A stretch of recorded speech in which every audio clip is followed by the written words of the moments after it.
Good morning, good morning. Today I'm coming to you with my story on this Sunday session. This is going to be a true deep story. No crying here, we just going to keep it real. I want you to say with me, good morning. Say it with me. As long as I got Jesus, everything is going to be okay. Amen. Say it and believe it. Sometimes I feel free like a butterfly. And sometimes I feel like I'm trapped in a cocoon. And you probably say, well, why do you say that, Miss Debs? And you're so on with God and you're trusting God and you're living for God. Let me tell you my story. I fell for the American dream when I was coming up, right? I told you the neighborhood. I used to live in the ones of you that follow me and my mom and my siblings. Because my mom and dad had got a divorce. And it wasn't such a great neighborhood, so it was a lot of things going on, but we made it. But I always looked at the news and wanted something better for myself. And it's like the American dream kept coming to mind. I kept telling my mom, I want to do something with my life. I want to be somebody. I want to make a stance. I don't want this to be my environment. It's going to become my reality, right? So it didn't make me better than anybody else. I just wanted better. And I had a child at a young age. So that really started me to saying, okay, the wheels start turning. You got to do better. You're bringing life into the world now. You want better for that child that you're bringing into the world than what you had. Not saying my childhood was bad, but I'm saying the environment that we lived in, I just wanted better as I got older, right? And you fall for the quote unquote American dream, which was all a big fat lie. We were told this, and when I really look at it now, it wasn't for black people and for minorities, and I'm just going to keep it real because it wasn't. We was told and fed this narrative that if you walk a straight line, you go to school, graduate, go to college, get you a good 5-figure job, working in a corporate world, climbing up that ladder, save your money. You could buy you a house. You could do this and that, get you a car. All a big fat hoax. For some people, it did come true. But they call it redlining for black people and minorities. It wasn't what we were told. It wasn't. It was just for certain people. Now, I'm not trying to step on anybody's toes, but I am stepping on the ones who made up this lie. So this is what I want to say. So I went to school. I graduated. I went to college. Started doing my nursing thing, started off nurse's assistant, nurse's aide. Then I made it up to medical assistants. Then in between there, I worked in rehabilitation centers, nursing homes, and then later on in life, I started working in the doctor's office, being a medical assistant in a pediatrics office. So, as I went through that so-called corporate ladder, I was called out of my name sometimes. I was ridiculed. I was working like a dog. So this started right after high school, as I was 18 going on. So, to make a long story short, we're not going to stay in too much of that because you can just about imagine. You live this supposedly pipe dream that if I go to school, if I graduate, then came the college loans. Went to school, graduated, went to college for a year, then came my student loan. That held me back. So I felt trapped, but I kept on working, kept on doing what I had to do. Got married. That failed. I don't blame nobody. It's just something that didn't work. Then I went to another program and I became a medical assistant. So then I started working 5 days a week in the doctor's office. Then it went up to 6 days. And then as time and years went on, I got another job working on a Sunday. So it got to a point that I was never seeing my children hardly. And I felt bad leaving my kids home while I was going out there trying to, keep a roof over our head. The father was going at this particular time. And I just felt like I failed them, because then I had to put that in the back of my mind, and I got so consumed with working to keep a roof over our heads, food in the cupboards, buying clothes because they was growing like weeds. I had two little boys and a girl. My oldest son was on his own by then. But anyway, I looked at this big old hoax I was given. You get married, you have a family, you get your bills straightened out, you live that American dream. Never happened. It got to the point that I worked so much, and I've told you guys this story before, that my body just shut down on me. Like I was standing up so long, my knees gave out on me after a while because, from the rehabilitation centers, working with people who had illnesses, and some of them was on the heavy side, and some of them was old and frail, and I had to pick up. So I didn't use the proper body mechanism. So I messed my back up, right? Then my legs, then my shoulders. It just went on and on and on. But I don't blame anybody. Trust me. I'm not blaming anybody for what I did to my body. I felt like I had to work like that because I was the only one bringing in the income for me and my children at a certain time in our life. But I see so many people out here now talking about how they're hurting and they can't, the lie that they were told. And it's like the generation of, I'll say the kids in the 80s, they were given this, the 90s, they were given this false narrative that if you go to work, if you finish college, go to work, you get you a good job, corporate job, you can live the American dream. You can have that 2.4 kids. You can have that house that sit up on the hill, the white picket fence, the dog or the cat or both. And you could just live the life. Wife stay at home, husband working. Then it got to the point things was getting a little hard. Wife had to go to work. Couldn't be like in the 50s when the wife was home taking care of the kids and raising the kids. And if you could believe this or not, back then, it wasn't that much crime going on without children's running amok because mom was home to keep it together. And when dad came home, she told him what happened throughout that day. Johnny, Timmy done this, Rashad, this one done that.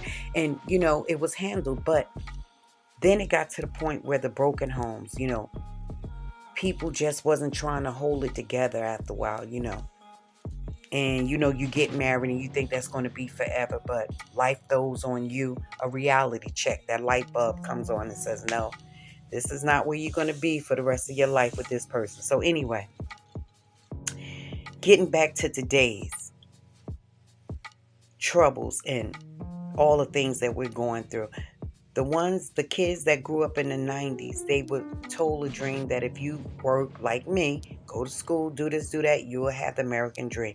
You will have a piece of that big old Uncle Sam's pie. But that was a lie also. I'm at a point right now, guys, and I don't mean to sound negative, but I'm going to keep it real. I don't trust any one of the political parties. I don't own myself to neither one of them anymore because they're both have some issues and they lie and they tell you they're going to do this for you and do that. And when it's all said and done, they all sitting up under that big house together. And that's just the way I see it. Now, you might have one or two come out and want to stand for the people, but it's almost like they get pushed back because one can't stand alone.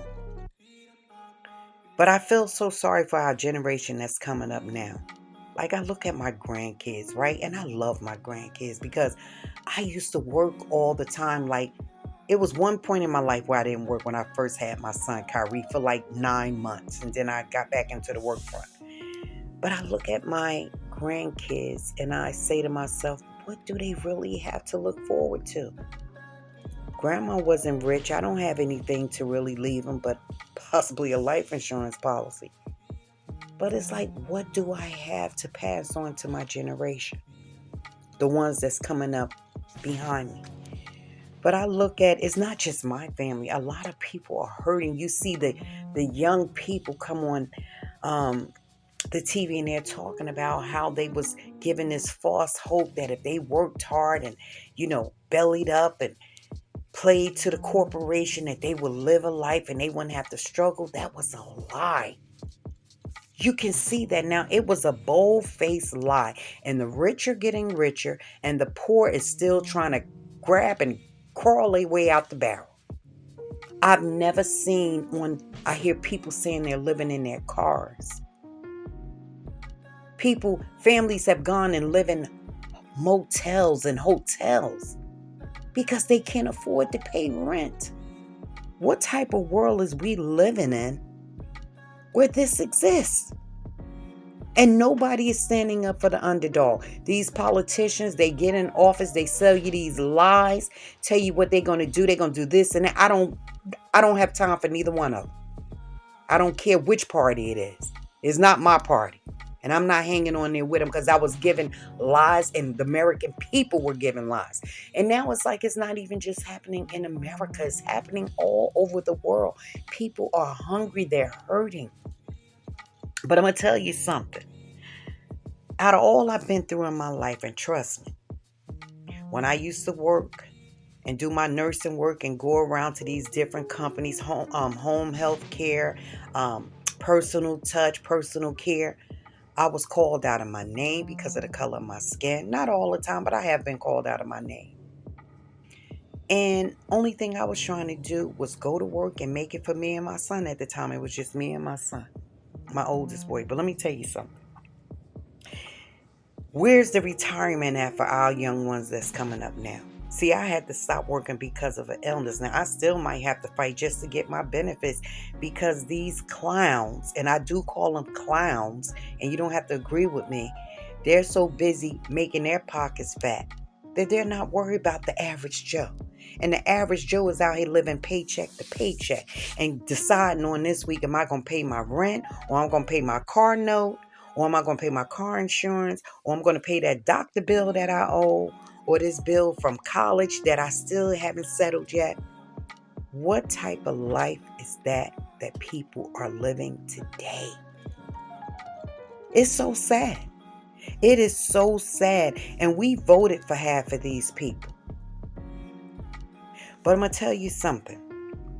What keeps me grabbing out of that crab apple barrel is the fact that I have God in my life. Now, was I always like that? No. Did I always do wrong? Back in the day, I did do a lot of wrong, and I always say that. I don't sit up here and come up here perpetrate. I'm going to keep it real and tell you what I've been through and what I'm going through and where I'm at now. So I feel like this. I know a lot of people are hurting and they're crying out. And I say this often. But there is a light at the end of that rainbow. Guys, let me tell you something. And don't you ever think I'm bragging what I'm about to say.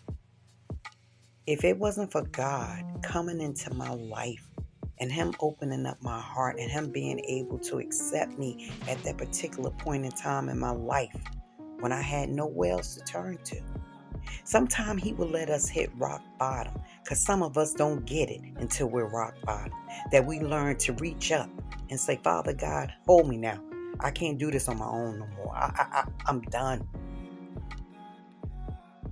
But when I gave myself to Him and He saw I was sincere, if somebody would have told me I would have stopped working back in 2021 because of health issues, and He never seen me hungry, folks, do you hear me? Our God up above, you can believe who you want to believe in.